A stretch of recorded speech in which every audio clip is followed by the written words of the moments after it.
Hello विद्यार्थियों, नमस्कार। मैं आशीष माध्यम क्लासेस में आप सभी का स्वागत करता हूं। तो विद्यार्थियों, आज की वीडियो में हम लोग देखने वाले हैं भाज्य संख्याएं, अभाज्य संख्याएं, परिमेय संख्याएं, अपरिमेय संख्याएं, सअभाज्य संख्याएं, पूर्णांक क्या होता है और सम और विषम संख्याएं क्या होती हैं। तो इन सब के बारे में हम लोग जानने वाले हैं। तो आज का ये वीडियो कक्षा 8वीं से लेकर के कक्षा 10वीं, 11वीं और 12वीं तक के सभी छात्रों के लिए बहुत ही इम्पोर्टेंट है। तो आइए वीडियो को शुरू करते हैं।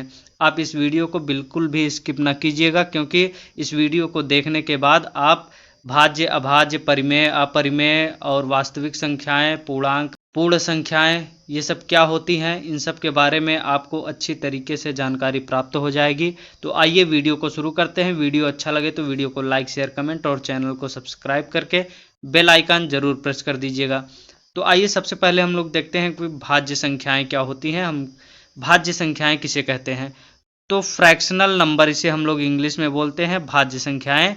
वे संख्या जो स्वयं तथा एक के अतिरिक्त अन्य संख्याओं से भी विभाजित हो जाती है, उसे हम लोग भाज्य संख्याएं बोलते हैं। यानी कि ऐसी संख्या जो स्वयं से भी कट जाए और एक से भी कट जाए और अन्य संख्या से भी कट जाए, तो उसे हम लोग क्या बोलते हैं? भाज्य संख्याएं बोलते हैं। एग्जाम्पल के तौर पर हम लोग देख लेते हैं, जैसे 4 है।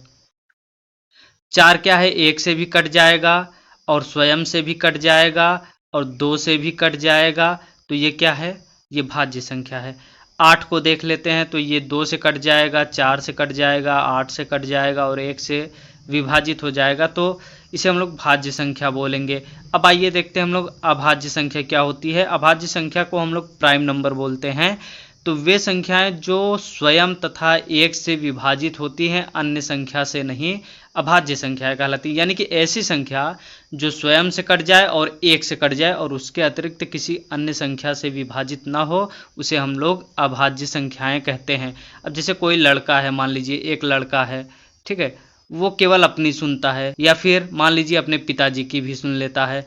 तो ये अपनी सुनता है और केवल अपने पिताजी की सुनता है, इसके अलावा कोई भी हो उसकी ये नहीं सुनने वाला, चाहे टीचर हो, माँ हो, या फिर भाई हो, बहन हो, दोस्त हो, किसी की नहीं सुनता, केवल अपनी सुनता है और अपने पिताजी की सुनता है। तो ये अभाज्य लड़का हो गया। यानी कि इस लड़के को हम लोग अभाज्य लड़का बोलेंगे। यानी कि ये केवल अपनी सुनता है और अपने पिताजी की सुनता है, बाकी किसी की नहीं सुनता है, किसी से नहीं डरता है। तो ये अभाज्य लड़का हो गया।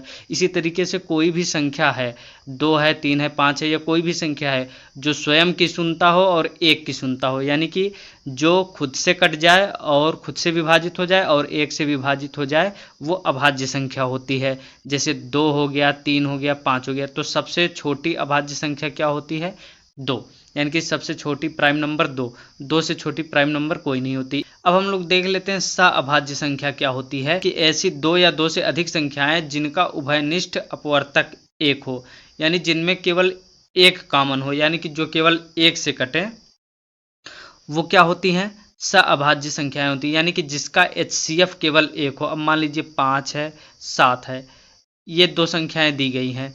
तो इन दोनों संख्याओं में कुछ भी कॉमन नहीं, यानी कि ये दोनों संख्याएं सिर्फ एक से विभाजित होंगी और किसी संख्या से विभाजित नहीं होंगी। स्वयं से भी अगर काटें तो केवल ये 5 कटेगा, 7 नहीं, और 7 से काटे तो 7 कटेगा, 5 नहीं। यानी कि ये स्वयं से भी नहीं कटेंगी। ये संख्याओं का पेयर है, युग्म है। ठीक है, तो 2 संख्याएं या 3 संख्याएं या 4 संख्याएं ले लीजिए और वो केवल एक ही से कट रही हैं और किसी संख्या से नहीं कट रही हैं, तो इनको हम लोग सअभाज्य संख्याएं बोलते हैं। ये केवल अकेला नहीं होता है, इसमें ये 2 या संख्याएं होंगी या तो 3 या 4, इतनी संख्याएं होंगी, कोई अकेला नंबर नहीं होता है। इसको हम लोग को प्राइम नंबर बोलते हैं, सअभाज्य संख्या बोलते हैं। तो आइए आगे बढ़ते हैं। अब देखते हैं हम लोग सम संख्याएं, कि सम संख्याएं क्या होती हैं। तो इसको हम लोग देख लेते हैं। तो सम संख्याओं की बात करें तो 2 से विभाजित होने वाली संख्या सम संख्या कहलाती है, यानी कि इवन नंबर। यानी कि कोई भी ऐसी संख्या हो जो 2 से विभाजित हो रही है, तो उसको हम लोग सम संख्या बोलेंगे। और विषम संख्या क्या होती है? जैसे एग्जाम्पल के तौर पे सम संख्या में देख लें, 4, 6, 8, 10, ये सब क्या है? 2 से विभाजित हो रही हैं। 2 दूनी 4, 2 तियां 6, 2 चौको 8, 2 पंजे 10। तो ये सम संख्या हो गई। और विषम संख्या क्या होती है? विषम संख्या में हम लोग देखें तो वे संख्याएं जो 2 से विभाजित नहीं होती है, विषम संख्या कहलाती हैं। यानी कि जो 2 से विभाजित ना हो उसे हम लोग विषम संख्या कहते हैं। तो आइए आगे बढ़ते हैं। अच्छा, एक चीज़ और हम आपको बता देना चाहते हैं अभाज्य संख्या के बारे में। जैसे कि प्राइम नंबर हो गई, एक अंक की सबसे बड़ी प्राइम नंबर होती है 7। यानी कि एक अंक की सबसे बड़ी अभाज्य संख्या की बात करें तो वो होती है 7। 9 नहीं होगी। कुछ लोग 9 सोचते हैं लेकिन 9 नहीं होगी। क्यों? क्योंकि ये 3 से भी विभाजित हो जाएगी, 9 से भी विभाजित हो जाएगी और 1 से विभाजित हो जाएगी। तो इसलिए ये सबसे बड़ी प्राइम नंबर नहीं है एक अंक की। एक अंक की सबसे बड़ी प्राइम नंबर होती है 7। आइए आगे बढ़ते हैं, देखते हैं परिमेय संख्या क्या होती है, रेशनल नंबर। तो अंश व हर के रूप में लिखी जाने वाली संख्या परिमेय संख्या कहलाती है, जहां p और q एक पूर्णांक हो लेकिन यहाँ q बराबर 0 ना हो। यानी कि हम लोग p बटे q के रूप में अगर किसी संख्या को लिख सकते हैं, यानी कि अंश बटे हर में लिख सकते हैं, तो वो परिमेय संख्या होती है। लेकिन यहाँ पे q 0 नहीं होना चाहिए।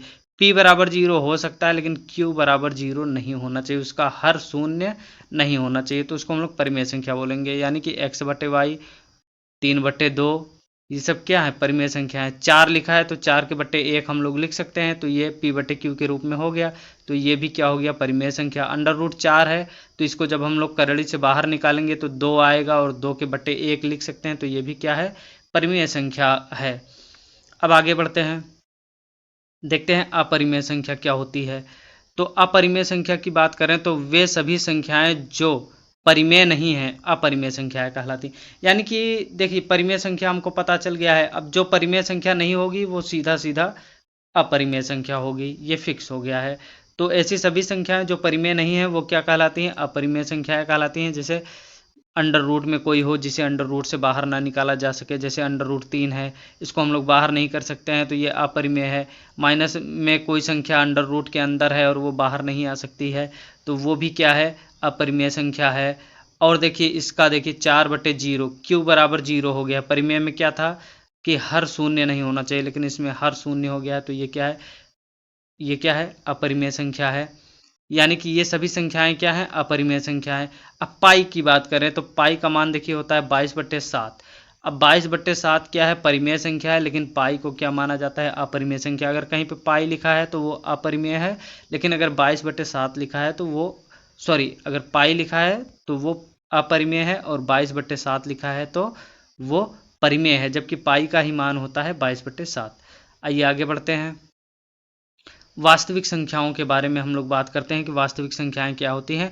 जब परिमेय और अपरिमेय संख्या को मिला दें तो वो वास्तविक संख्याएं कहलाती हैं। यानी कि परिमेय संख्या और अपरिमेय संख्या दोनों को मिला दें तो वो क्या कहलाती हैं? अपरिमेय संख्याएं कहलाती हैं। और ये दशमलव में भी हो सकती हैं। और सभी अपरिमेय संख्या वास्तविक संख्या है, लेकिन सभी वास्तविक संख्या अपरिमेय नहीं है। इस बात को ध्यान से समझिएगा कि सभी अपरिमेय संख्याएं जो होती हैं वो वास्तविक संख्या हो सकती हैं। जैसे कि √3 है तो इधर 0 प्लस √3 कर दें तो ये क्या बन गई? वास्तविक संख्या बन गई। यानी अपरिमेय संख्या क्या बन गई? वास्तविक संख्या बन गई। लेकिन सभी वास्तविक संख्याएं अपरिमेय नहीं होती हैं, इस बात को आपको ध्यान रखना होगा। आइए देखते हैं प्राकृतिक संख्याएं क्या होती हैं। तो प्राकृतिक संख्याओं की बात करें, अच्छा ये आपको समझ में आ गया कि नहीं कि वास्तविक संख्याएं क्या होती हैं? परिमेय और अपरिमेय को मिला दिया जाए तो वास्तविक संख्याएं बन जाती है। जैसे 2 + √3 या 5 √3, यहाँ पे 2 परिमेय है, √3 अपरिमेय है, यहाँ पे 5 क्या है? परिमेय, √3 अपरिमेय, और यहाँ पे 42 पाई है तो 42 क्या है? परिमेय संख्या, और पाई क्या है? अपरिमेय संख्या। तो ये क्या बन गई? वास्तविक संख्याएं। अब देखिए जैसे √3 लिखा हुआ है, ये क्या है? अपरिमेय संख्या है, लेकिन 0 प्लस करके अगर आपने लिख दिया तो ये क्या हो गई? वास्तविक संख्या हो गई। और जबकि ये क्या है? अपरिमेय। तो अपरिमेय संख्या वास्तविक संख्या हो सकती है। यानी कि सभी अपरिमेय संख्याएं वास्तविक हो सकती हैं, लेकिन सभी वास्तविक संख्याएं अपरिमेय नहीं हो सकती हैं। अब प्राकृतिक संख्याओं की बात करें यानी नेचुरल नंबर, तो नेचर 1 से चालू होता है, तो हम लोग इसको कहेंगे कि 1 से लेकर के अनंत तक क्या है? नेचुरल नंबर है, यानी कि प्राकृतिक संख्या है। होल की बात करें तो होल नंबर क्या होता है? होल से चालू होता है, यानी कि 0 से चालू होता है अनंत तक, तो ये क्या है? होल संख्याएं हैं। अब पूर्णांक संख्याओं की बात करें तो कोई भी ऐसी संख्या जो दशमलव के रूप में ना हो वो क्या होती है, पूर्णांक संख्याएं होती है। यानी कि माइनस इनफाइनाइट से लेकर के 0 से होते हुए प्लस इनफाइनाइट तक की कोई भी संख्या पूर्णांक संख्याएं कहलाती हैं, लेकिन ये दशमलव में नहीं होनी चाहिए। ठीक है, दशमलव में नहीं होनी चाहिए। और प्राकृतिक संख्याएं क्या होती है, ये निगेटिव नहीं होती हैं, सभी पॉजिटिव होती हैं, 1 से स्टार्ट होती हैं और इनफाइनाइट तक जाती हैं। होल नंबर भी क्या होता है, निगेटिव नहीं होता है, 0 से स्टार्ट होता है और पॉजिटिव तक जाता है। लेकिन पूर्णांक क्या होता है, ये निगेटिव से लेकर के पॉजिटिव तक 0 से होते हुए जाता है, लेकिन दशमलव में नहीं होता है। तो दोस्तों उम्मीद करते हैं आपको ये वीडियो अच्छा लगा होगा। तो हम लोग बहुत ही जल्द स्टार्ट करने वाले हैं कक्षा 8, 9, 10 और 11, 12 की क्लासेस, और इसमें हम लोग मैथ स्टार्ट करेंगे और साइंस को स्टार्ट करेंगे। तो मिलते हैं नेक्स्ट वीडियो में, तब तक के लिए थैंक यू। वीडियो अच्छा लगा तो वीडियो को लाइक, शेयर, कमेंट और चैनल को सब्सक्राइब करके बेल आइकन जरूर प्रेस कर दीजिएगा। धन्यवाद।